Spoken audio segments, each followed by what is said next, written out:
game. It's a rich thing.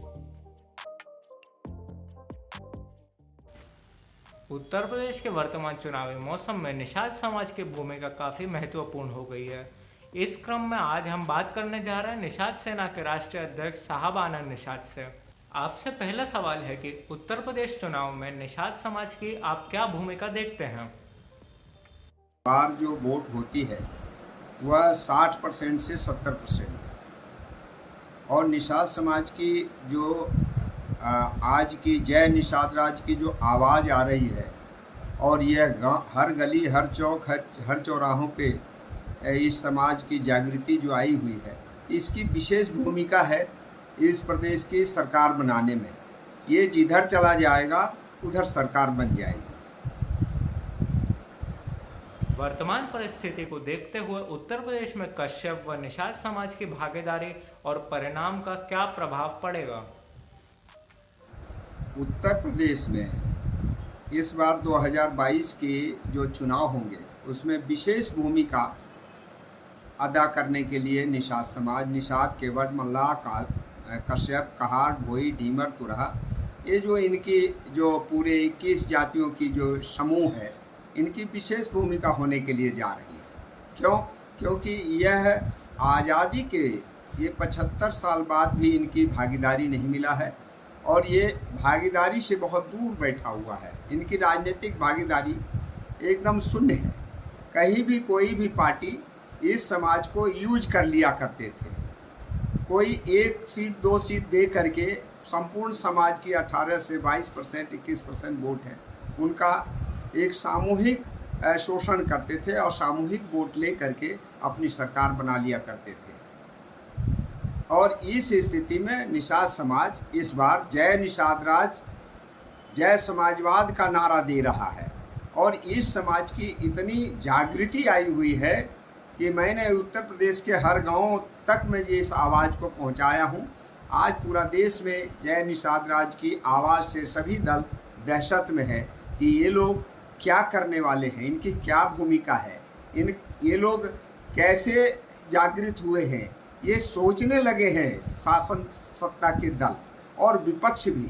तो विपक्ष में जो बैठा हुआ लोग है वह भी कभी इस समाज को कभी भागीदारी नहीं दिया और जो पक्ष में बैठा हुआ है, पहले कांग्रेस थी, वह 40 साल एक छत्र राज किया, उसने शोषण किया। क्योंकि हमारे समाज के लोगों ने इस देश की 190 वर्ष की आज़ादी का जो आंदोलन हुई, तिलका मांझी पहले उन्होंने बलिदानी दिया, उसके बाद में उनका संदेश गया। फिर उधम सिंह जो है निषाद ने लंदन में जा कर के अंग्रेज भारत छोड़ो का नारा देने के बाद में जालियांवाला बाग कांड का जो है बदला लिया। उसके बाद में मदन लाल ढींगरा ने 1909 में लॉर्ड कैनिंग की हत्या करके जो है उसने बदला लिया। तो यह समाज लगभग पूरी देश में 21 लाख लोगों ने बलिदानी दी है, सामूहिक बलिदानी दिया है, लेकिन उसका फायदा नहीं मिला। यह समाज बलिदानी तो बहुत दिया, लेकिन लड़ाई में, इस देश की आज़ादी की लड़ाई में बलिदानी बहुत दिया है, लेकिन वह मलाई जो खाया है वो शासक और शोषण करने वाले लोग, शोषण करने वाले के पास में सत्ता है और वह सत्ता के माध्यम से, जैसे कांग्रेस ने इस समाज का शोषण किया, उसी तरह से फिर भारतीय जनता पार्टी भी जो है इस समाज का शोषण किया। और यही कारण है कि आज उत्तर प्रदेश में बहुजन समाज पार्टी को हम लोगों ने अपनी पार्टी समझा, अपना हक और अधिकार मांगने के लिए एक सहानुभूति जगी, हम लोगों में जागृति आई। लेकिन उसने भी वही काम किया जो अन्य दलों ने काम किया, यही हालात।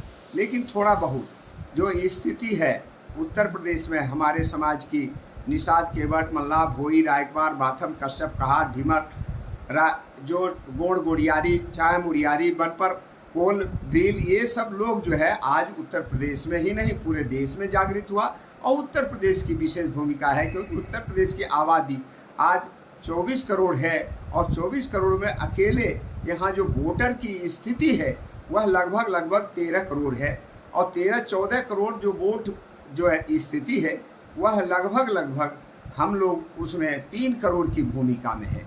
3 करोड़ जिधर चला जाता है उसमें से अगर बाई द वे 60% भी वोट पड़ता है तो आप सोच सकते हैं कि 60 करोड़ जो है 60% वोट जब पड़ेगी तो उत्तर प्रदेश में 21% वाला जो लोग हैं, यह निषाद समाज कश्यप वंशीय जो लोग हैं, वह बहुत बड़ी भूमिका अदा करने के लिए जा रहा है। इस बार कोई सोच समझ नहीं सकता है। जितने भी हालात हैं, जितने भी राजनीतिक पंडित हैं, जितना भी विश्लेषण है, वह सब फेल हो जाएगा इस बार 2022 के चुनाव में। और भारतीय जनता पार्टी ने दो दलाल नेता पैदा किया। इस समाज की दहशत जो जय निषाद राज की आवाज़ है, इस समाज की डर से, इस समाज की आवाज़ की डर से इतना भयभीत है कि एक दलाल को बिहार से ले आया यहाँ ठगोप मल्ला को अपनी इज्जत बचाने के लिए कि किसी भी तरह से यह वोट जो है सामूहिक संगठित होकर के एक जगह ना चला जाए। और दूसरा जो यहाँ दलाल था ठगोप निषाद, जो निषाद समाज का ठगता फिरता था, वो उसको अपनी पार्टी में जो है शामिल कर लिया है। वह जो पार्टी बनाया है, उस पार्टी को भारतीय जनता पार्टी एक साजिश के तहत, एक सोची समझी साजिश के तहत उसको विलय करके उसको एमएलसी बना दिया और सोच रहा है कि हम सरकार में आ जाएंगे।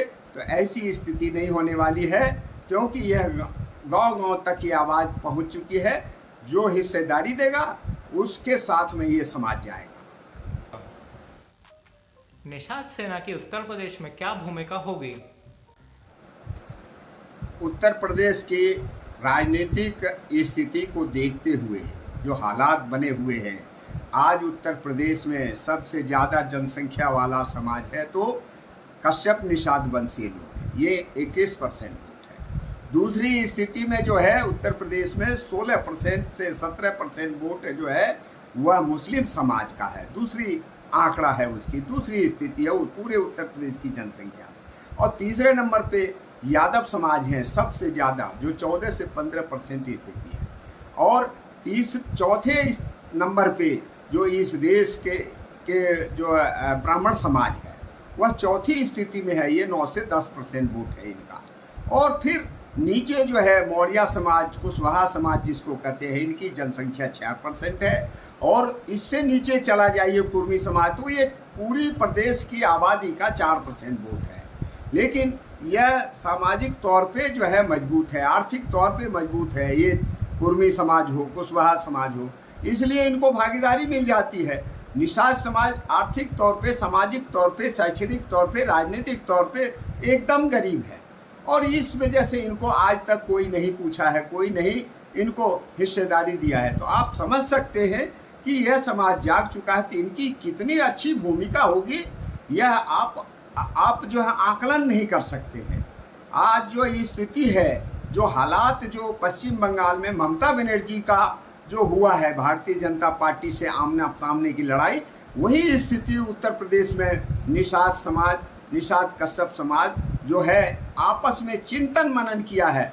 जगह जगह प्रदर्शन हो रहे हैं, जगह जगह धरना हो रहे हैं, जगह जगह इस समाज का ये आरक्षण यात्रा निकल रहे हैं, आरक्षण नहीं तो वोट नहीं।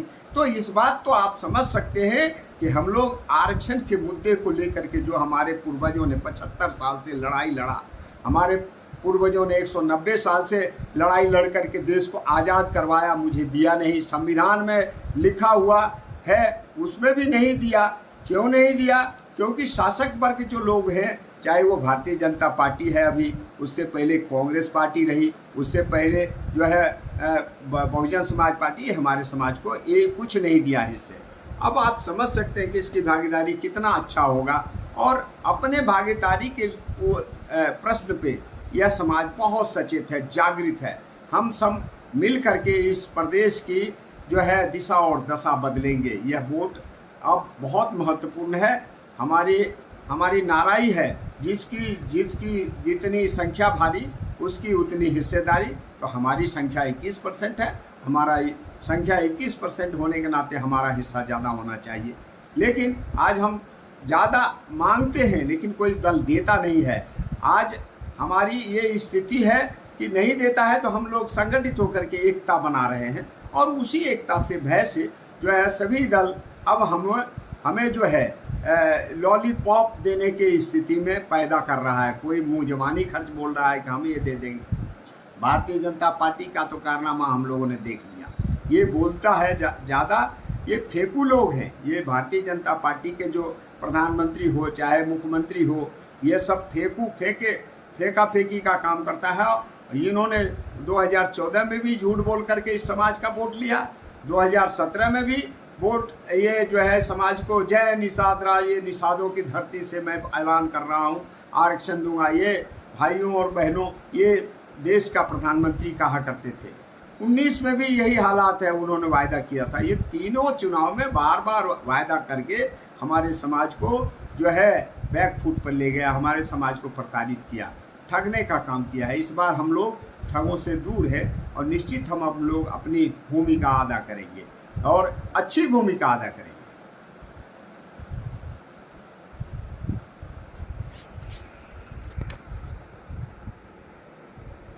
निषाद सेना अपनी मान सम्मान और हक और अधिकार के लिए तत्पर है और मनुवादी लोगों को जवाब देने के लिए, मुंहतोड़ जवाब देने के लिए हर वक्त 24 घंटे तैयार बैठा हुआ है। यह निषाद सेना पूरी 75 जिले में जिलाध्यक्ष हैं। पूरे 826 प्रखंड हैं, वहाँ प्रखंडाध्यक्ष हैं। उसके बाद में इनके एक संगठित कार्यकर्ता हैं और ये लोग आपस में बराबर चिंतन मनन करते हैं, बराबर समाज की सामाजिक स्थिति, राजनीतिक स्थिति, आर्थिक स्थिति पे जगह जगह देख रहे होंगे, पेपरों में आ रहा है, सोशल मीडिया में आ रहा है। ये लोग आपस में बैठक करते हैं। तो निषाद सेना की विशेष भूमिका है। निषाद सेना इस बार जिस पार्टी के साथ में चला जाएगा सरकार उधर बन जाएगी। किसान आंदोलन का उत्तर प्रदेश विधानसभा चुनाव पर क्या प्रभाव पड़ेगा? किसान आंदोलन में उत्तर प्रदेश की राजनीतिक स्थिति पे बहुत गहरा जो है प्रभाव पड़ रहा है। क्यों? क्योंकि किसान आंदोलन से उपजे हुए विवाद, आज 9 महीने से किसान आंदोलन कर रहा है। सिंधु बॉर्डर पे, गाजीपुर बॉर्डर पे और गाजियाबाद के बॉर्डर पे जो है शांतिपूर्वक अपनी मांग को लेकर के आंदोलन कर रहा है। लेकिन इस देश की निकम्मी सरकार, इस देश की निकम्मी प्रधानमंत्री, फेंकू प्रधानमंत्री इस बात को एकदम अनदेखा कर दिया। क्यों? क्योंकि इनका विशेष बातें हैं कि हम दो हमारे दो, ये दोनों गुजराती ठग गुजराती है। इस बार इस देश का और इस उत्तर प्रदेश का, जो इस देश का दिमाग है, इस देश का दिमाग है उत्तर प्रदेश, और ये उत्तर प्रदेश से होकर के ही जो है देश की दिल्ली की गद्दी का फैसला होता है। तो आप सोच सकते हैं कि उत्तर प्रदेश में, पश्चिमी उत्तर प्रदेश जो हालात है, जाट बाहुल्य जो क्षेत्र है, उसको छोड़ दीजिए, वहाँ एक ही आवाज़ है, जय जवान जय किसान का नारा है। तो किसान लोग यहाँ विशेष भूमिका में है और किसान लोग एक हैं। वहाँ कोई जाति नहीं है, ना कोई मुसलमान है, ना कोई हिंदू है, ना कोई दलित है, ना कोई जो है आदिवासी है, ना कोई पिछड़ा वर्ग है, ना कोई अगड़ा वर्ग है, ना कोई निषाद कश्यप है। मात्र उस क्षेत्र में एक ही आवाज़ है, वो है किसान। हम सब किसान। अब वो किसानों का नारा ही है। लेकिन उसका आज जो है 3 अक्टूबर को या रविवार को जो यहाँ लखीमपुर खीरी की जो घटना हुई और अजय मिश्रा टोनी जो भारत सरकार का गृह राज्य मंत्री और उनके बेटा आशीष मिश्रा के माध्यम से जो वहाँ के किसानों की हत्या की गई, गाड़ी चढ़ा करके हत्या की गई, हम भी उस किसान को संवेदना व्यक्त करने के लिए मैं जा रहा था। और सीतापुर में इस प्रदेश के योगी जो सरकार है, योगी सरकार ने हम लोगों को अरेस्ट किया। हम लोग वहाँ पे कम से कम जो है 12 घंटा वहाँ पे समय बिताए। अंत में शाम को 8 बजे उन्होंने मुझे छोड़ दिया हमारे साथियों के साथ। हम फिर वापस, हमें लखीमपुर नहीं जाने दिया, पुलिस की बड़ी बैरिकेडिंग थी, पुलिस की व्यवस्था थी और हम वापस फिर लखनऊ आए। तो आज आप सब समझ सकते हैं, यह किसान की जो हत्या हुई है, ये सोची समझी साजिश थी, सोची समझी हत्या हुई है। और इस किसान को ये खालिस्तान नाम देता है। उसमें वीडियो क्लिप्स को देखिए बढ़िया से, वह वीडियो क्लिप्स कहीं से मिक्स वीडियो क्लिप्स है। और इस देश की जितनी मीडिया है वह चाटुकार है, ये पत्रकार नहीं, ये चाटुकार लोग हैं। ये वही बात बोलते हैं जो भारतीय जनता पार्टी के लोग बोलते हैं। आज इनके आक्रोश में है आम जनता। आप समझ सकते हैं, जिसका घर उजड़ गया, जिसका बाप मर गया, वो यतीम हो गया बच्चे, जिसका बेटा मर गया, वो बेचारा घर बर्बाद हो गया। आज इस किसान आंदोलन को ये खालिस्तानी आंदोलन कहता है। इस बदतमीज लोग हैं, ये बदतमीज लोगों की औकात दिखाने के लिए उस प्रदेश की पूरी किसान एकजुट हो गया है। और इस आग को दबाने के लिए जोगी ने अपने एक चाटुकार एडीजी जो है प्रशासन प्रशांत कुमार को लगाया। प्रशांत कुमार ने आश्वासन दिया कि मैं एकदम दूध का दूध पानी का पानी करूंगा। वो 8 दिन का समय लिया है, एटीएस बहाल किया है, लेकिन सरकारी तंत्र पे किसानों का कोई विश्वास नहीं। वह पोस्टमार्टम रिपोर्ट बदल दिया है।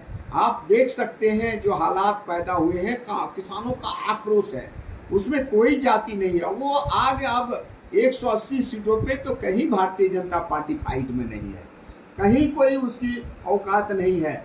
अब जो पूरी देश में नहीं, पूरी प्रदेश में, देश में तो सहानुभूति है ही, लेकिन पूरी प्रदेश में ये आग लग चुकी है, किसानों के दिलों में आग लग चुकी है।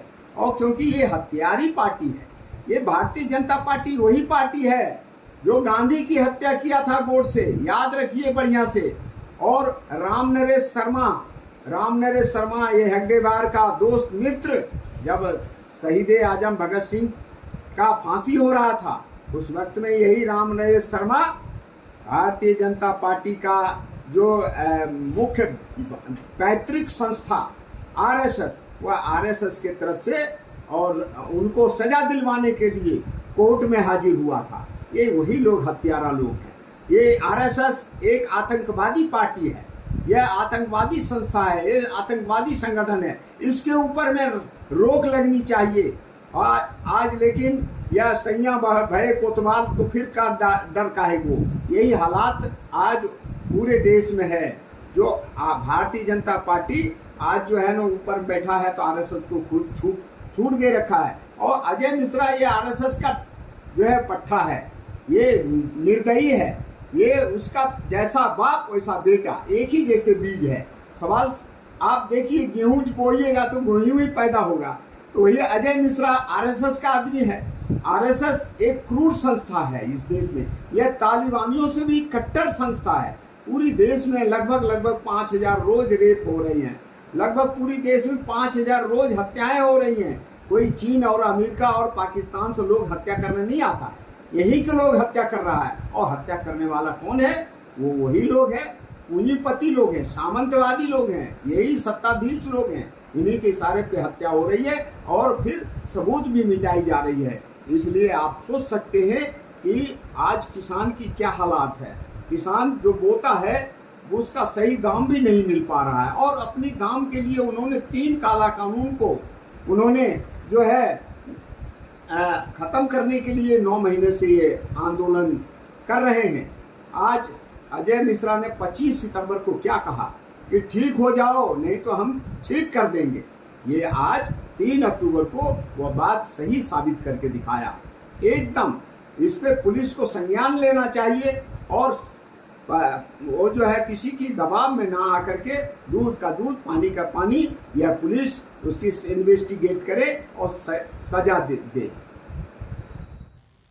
वर्तमान सरकार पर महंगाई, बेरोजगारी, शिक्षा, भ्रष्टाचार एवं कानून व्यवस्था जैसे मुद्दों पर आपकी राय? वर्तमान जो सरकार है वह सभी विषयों पे फेल हो चुकी है। ये बाबा एकदम ये घंटा घंटी डुलाने वाले को यहाँ विधानसभा में ला करके बैठा दिया, ये दुर्भाग्य है। ये दोनों जो है, ये ऊपर में मोदी और नीचे में जोगी, ये दोनों जो है इनको कहाँ से दर्द आएगा? न बाल है, न बच्चे है, न शादी हुआ है, लेकिन बीवी को छोड़ दिया। जो आदमी बीवी को छोड़ दिया तो उसके ऊपर में भी एक अपराध बनता है। लेकिन सवाल ये उठता है कि ये बाबा जो आज की शैक्षणिक स्थिति तो छोड़ दीजिए, यहाँ की जो आपने पूछा कि यहाँ क्या हालात है, राजनीतिक हालात, यहाँ की महंगाई आप देख रहे हैं, पूरा देश में हाहाकार मची हुई है, महंगाई का आग लगी हुई है। जो भी इस देश में और खास करके इस देश के सबसे बड़े प्रदेश उत्तर प्रदेश में, जहाँ की आबादी 24 करोड़ है, वहाँ की आबादी की 24 करोड़ जनता में आप सोच सकते हैं कि उनके पास रोजगार नहीं है, यह रोजगार मुहैया नहीं करा सकता, यह जो है महंगाई रोक नहीं सकता। आज पेट्रोल हो गया 100 के पार उत्तर प्रदेश है, और डीजल अब 100 के करीब, और उसके बाद में ये हालात है कि फिर भी ये जो है इनके भारतीय जनता पार्टी के पिट्ठू, भारतीय जनता पार्टी के प्रवक्ता, ये बेईमान लोग बैठ करके जो है पान चबा चबा करके जो बयान देता रहता है कि 200 रुपये भी पेट्रोल होगा तो राष्ट्र निर्माण के लिए हम जो है वह भी देंगे। लेकिन इनकी औकात कितनी है, इनकी संख्या कितनी है, देख लीजिए, ये 1 लाख लोग भी नहीं पूरेंगे पूरे प्रदेश भर में। इनकी जनसंख्या ऐसे बोलने वालों की 1000 लोग होंगे, और क्या 1000 लोग से 24 करोड़ क्या चलता है क्या? यह महंगाई रोक पाया क्या? यह रोटी दे पाया क्या? आज उस गरीब की थाली में जा करके थी, देखिए जिसके गांव में आप झांक करके देखिए, जिसके पास में घर नहीं है, आसमान के तले रह रहा है, सर छुपाने के लिए नहीं है, उनके पास में अभी इन्होंने कहा कि मैंने तो 3 करोड़ जो है उज्ज्वला योजना में बांट दिया, लेकिन उनकी गैस सिलेंडर को जाकर के तो देखिए, वो गैस सिलेंडर किसी को बेच दी है बेचारी। वो बेचारी जिस महिला के नाम से है वो क्या करेगी? 925 रुपये तो जो है ना सिलेंडर हो गया है, ब्लैक मार्केट में 1000 में बिक रहा है। ये हालात बना दिया है इन बेईमानों ने, ना रोजगार छीन लिया, ये कोरोना पैंडेमिक में करोड़ों लोग मर गए, यहाँ लाखों लोग मर गए। आज इसका सबूत आप देख रहे हैं कि इस प्रदेश के जो है मुख्य नदियाँ गंगा और जमुना और घाघरा, तीनों में लाशें तैर रही थी। इस बात की विदेशी मीडिया और Sunday observer, Washington times, time now, ऐसे लोग, ऐसे पत्र पत्रिकाओं के लोगों ने छापा कि इनको मिर्ची लग गई, बाबा को मिर्ची लग गई, इसलिए बाबा अब घंटा घंटी डुलाने के लिए तैयारी कर रहे हैं। वो वापस गोरखपुर जाएंगे, वहीं गोरखधाम में बैठेंगे।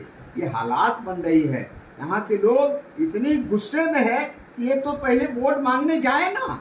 अभी देखिए वहाँ पे राजवर्धन सिंह हस्तनापुर के, वो हसनपुर के विधायक, उनको कपड़े फाड़ दिए लोग। ये ललित वर्मा जो है वहाँ फतेहपुर का, उनको गिरबान पकड़ के दौड़ा लिया लोगों ने। आज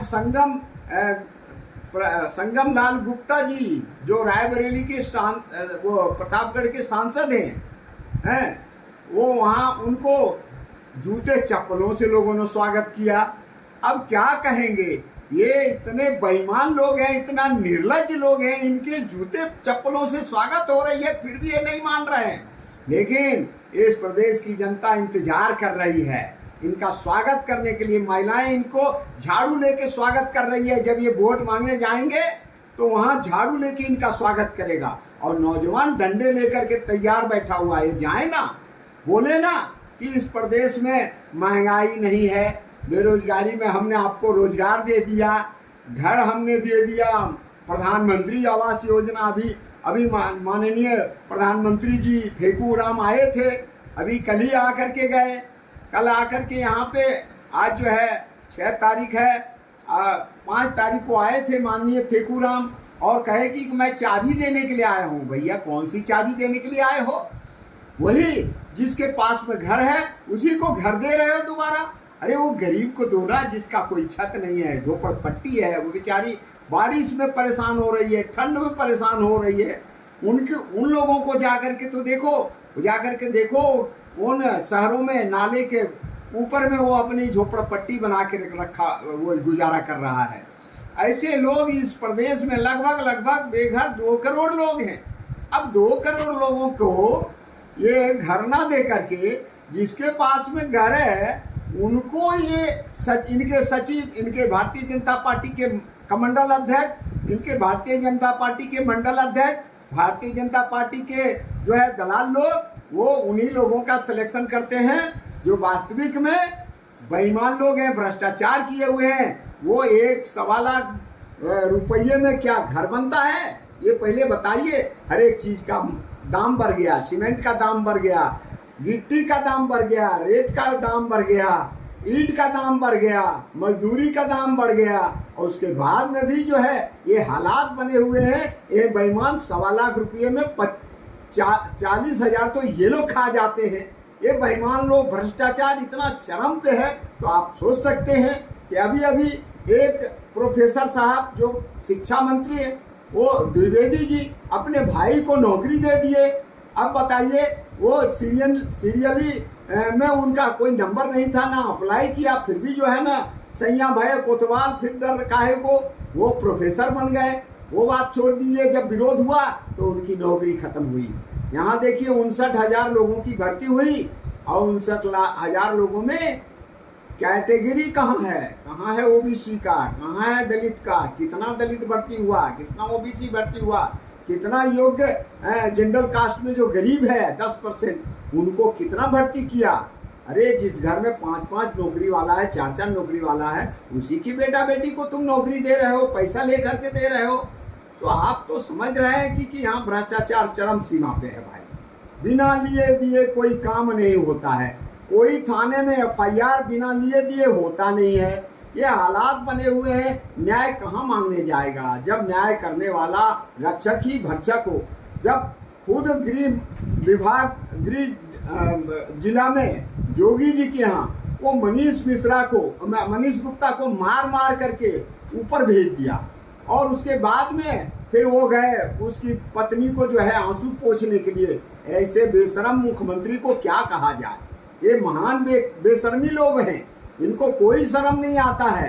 पहले तो इनके ये कहते हैं गोली वो ठोक दो, तो वो पुलिस का क्या है, वो पुलिस जो है वहाँ पे जो इनके यहाँ वो जगत नारायण सिंह था, वो उसको लोग सीधे नगर नारायण सिंह कहते हैं। वो नगर नारायण सिंह का इनसे बड़ा गहरा संबंध है मुख्यमंत्री जी से, और इनके आदेश पे हत्या हुई है। इसकी जांच होनी चाहिए, ये जांच होनी चाहिए कि आदमी कहाँ से संबंध है, इनकी कॉल डिटेल भी जांच होनी चाहिए। ये नगर नारायण सिंह का कॉल डिटेल जांच होनी चाहिए। और ये वहाँ के जो DM है बेईमान, वहाँ के जो SSP है बेईमान, जो कह रहा था वीडियो में कहता हुआ दिख रहा है कि FIR मत करवाओ, कुछ नहीं होगा FIR से। ऐसे लोगों को अरेस्ट करके जेल में देना चाहिए। ये IS कंडक्ट कोड का ये उल्लंघन किया है बेईमान लोगों ने।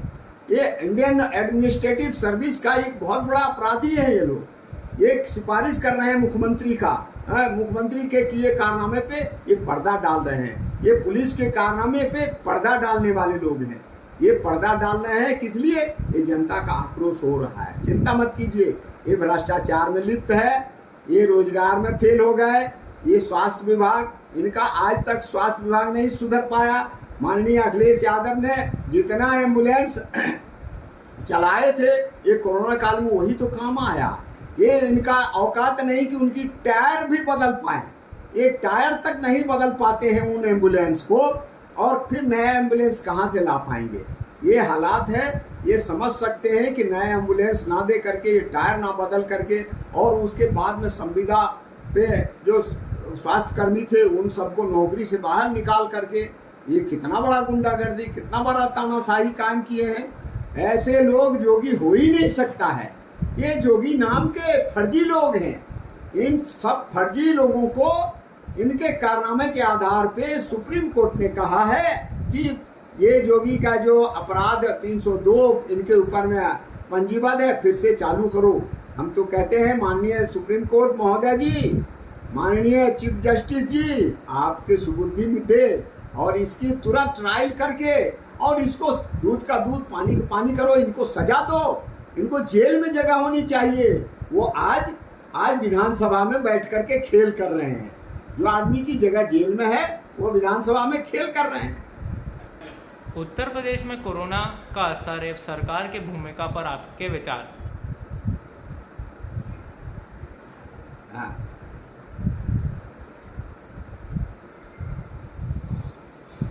बहुत अच्छा प्रश्न है।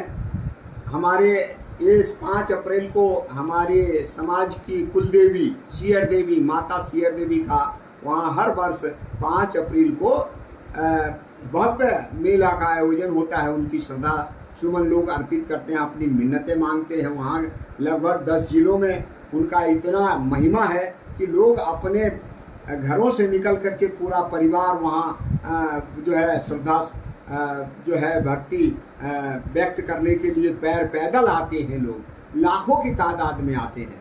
जब देखा हमें माननीय अखिलेश जी ने कहे कि मैं वहाँ पे झंडी और नेक चढ़ाने जाऊँगा, माननीय अध्यक्ष जी निषाद जी आप क्या करवा पाएंगे? तो मैंने कहा एकदम निश्चित, चलिए वहाँ जाकर के माता के दरबार में हम भी अरदास लगाएंगे, आप भी अरदास लगाइए, विधि विधान से हम लोग पूजा करेंगे और माता की इस अरदास ये लगाएंगे कि उत्तर प्रदेश सुबुद्धि की ओर जाए, विकास की ओर जाए, यह सरकार का सत्यानाश हो, ये सरकार खत्म हो जाए। माता जी आपकी कृपा हो तो हम आपसे अरदास ये लगाते हैं कि ये उत्तर प्रदेश की 24 करोड़ जनता की सेवा के लिए दोबारा मौका दिया जाए। और यही अरदास लगाने के लिए हमने 5 अप्रैल को जब आयोजन किया तो वहाँ के डीएम, वहाँ के एसएसपी, वहाँ के क्षेत्रीय अधिकारी आईजी उनको सांप सूंघ गया।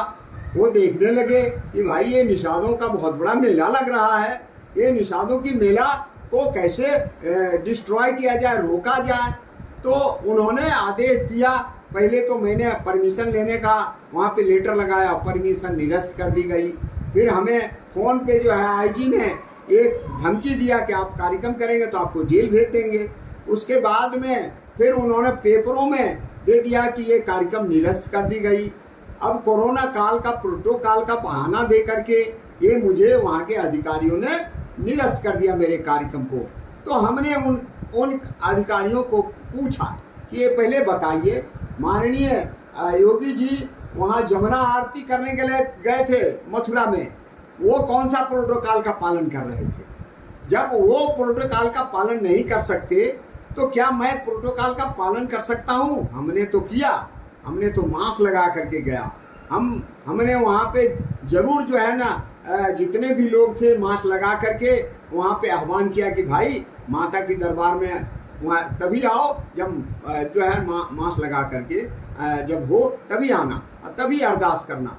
और हम लोगों ने लाखों की तादाद में वहाँ जो है माननीय अखिलेश यादव जी के नेतृत्व में हम लोगों ने वहाँ माता सियर देवी जो है वहाँ हम लोग गए। और उसके बाद में टूंडला में ये भव्य कार्यक्रम हुआ, बहुत विशाल कार्यक्रम हुआ। उस कार्यक्रम से माननीय अखिलेश जी गदगद हो गए और गदगद होकर के उन्होंने कहा निषाद जी मैं आपसे समझौता करूंगा और आपकी समाज का स्थिति बहुत खराब है।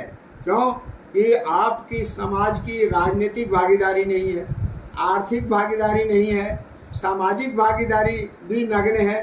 तो आपकी समाज की सामाजिक स्थिति बहुत दयनीय है, आर्थिक स्थिति भी दयनीय है, शैक्षणिक स्थिति भी दयनीय है। और आप मेरे साथ में आइए, हम आपसे समझौता करके आपको हिस्सेदार बनाएंगे। हमने माना, बात सही है, चलो भाई ये बहुत बड़े ये जो है राक्षस को अगर पटकनी देना है तो हम छोटे छोटे दल, उन्होंने स्पष्ट कहा कि छोटे दलों से समझौता करूंगा। तो मुझे भी साथ में लिए और मुझे साथ में लेकर के और तब मैंने वहाँ कार्यक्रम किया उनके विश्वास बिहाफ पर और बहुत बड़ा कार्यक्रम सफल हुआ। वो पूरा प्रदेश नहीं पूरा देश में ये मैसेज गया। और अखिलेश जी का ये पहला कार्यक्रम शुरुआत हुआ उत्तर प्रदेश में 2021 का।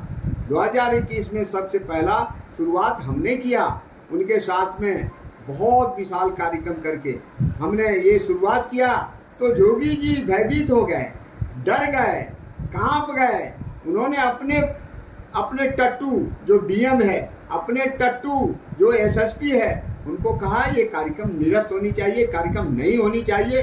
कार्यक्रम में पूरी ताकत लगा दिया प्रशासन ने कि कार्यक्रम ना हो। लेकिन जन सैलाब इतना आया कि उनके हाथ पैर सब फूल गए। वो जो लोग हमें रोकने के लिए उन्होंने 5000 फोर्स बुलाई थी, वो हमारी सुरक्षा की व्यवस्था में हाजिर हो गया। ये देखिए, ये जन समर्थन का कमाल है, ये जन सैलाब का कमाल है। ये अखिलेश यादव जी के नेतृत्व में उत्तर प्रदेश में 2022 में सरकार बनने जा रही है। यह अक्षरशः सत्य नहीं, ये 2000% सत्य है और निषाद समाज उसमें अपना हिस्सेदारी निभाएगा। निषाद समाज अपने खोए हुए मान सम्मान और अधिकार की रक्षा के लिए इस बार अखिलेश यादव जी के साथ कंधे में कंधे मिलाकर के सरकार बनाएगा और अपनी हिस्सेदारी लेगा। हमसे बात हो चुकी है माननीय अखिलेश यादव जी के साथ में, हमारे मित्र हैं 6 बार के सांसद माननीय भूतपूर्व केंद्रीय गृह विदेश मंत्री सलीम शेरवानी जी ये समझौता करवाए हैं। उनके बिहाफ पे हम लोग आपस में मुलाकात किए, फिर आपस में जो है बातों का आदान प्रदान किए, फिर विश्वास हुआ और फिर हम लोग एक नई किरण की ओर बढ़े, नए विकास की ओर उत्तर प्रदेश को ले जाने के लिए हम लोगों ने कसम खाई है। और इसीलिए उत्तर प्रदेश अब जो है इन बेईमानों की चंगुल से निकल करके अब विकास की ओर बढ़ेगा। जो है उत्तर प्रदेश, और अब उत्तर प्रदेश में एक ही नारा आएगा, एक ही नारा का सरकार आएगा, जय निषाद राज जय समाजवाद की सरकार। अब की बार जय निषाद राज जय समाजवाद की सरकार। मैंने नारा दिया है, निषाद सेना है तैयार, उखाड़ फेंको भाजपा सरकार। अब की बार जय निषाद राज जय समाजवाद की सरकार।